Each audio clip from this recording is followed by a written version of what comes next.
चलिए आज उत्तर प्रदेश की एक खास सैर पर निकलते हैं। ये वो सैर है जो आपको इमारतों से दूर यहाँ की खूबसूरत झीलों के पास ले जाएगी। हर झील की अपनी एक अलग कहानी है जो प्रदेश के दिल में बसी है।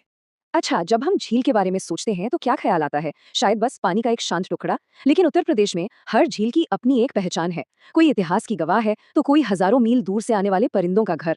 आइए इन कहानियों को थोड़ा करीब से जानते हैं। तो अपनी ये यात्रा शुरू करते हैं पश्चिमी उत्तर प्रदेश से।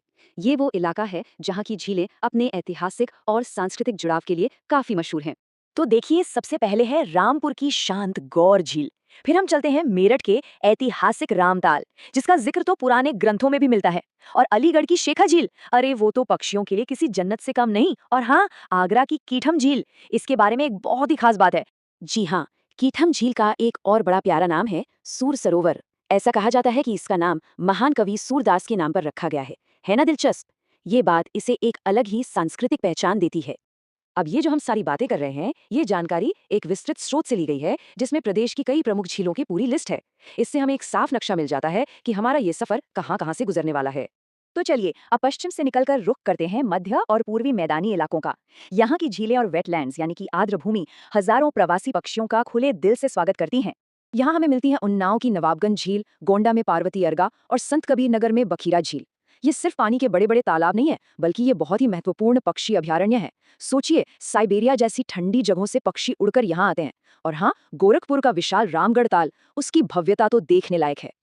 अभी हमने पार्वती अर्गा का जिक्र किया, जो कि एक रामसर साइट है। अब ये रामसर साइट क्या होता है? इसका मतलब है कि ये एक ऐसी आर्द्र भूमि है जिसे पूरी दुनिया में खास माना जाता है, खासकर पानी के पक्षियों के घर के तौर पर। ये एक तरह की ग्लोबल पहचान है जो बताती है कि इसे बचाना कितना जरूरी है।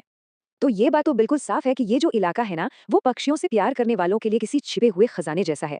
और नवाबगंज और बखीरा जैसी झीलें तो कुदरत के इस कमाल के सबसे शानदार उदाहरण हैं।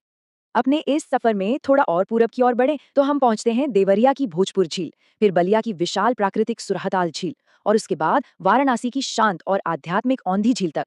अब हमारा सफर हमें दक्षिण की ओर ले जा रहा है, बुंदेलखंड के चट्टानी और पठारी इलाके में। यहाँ की जमीन अलग है, तो जाहिर है यहाँ की झीलें भी बिल्कुल अलग अंदाज की हैं।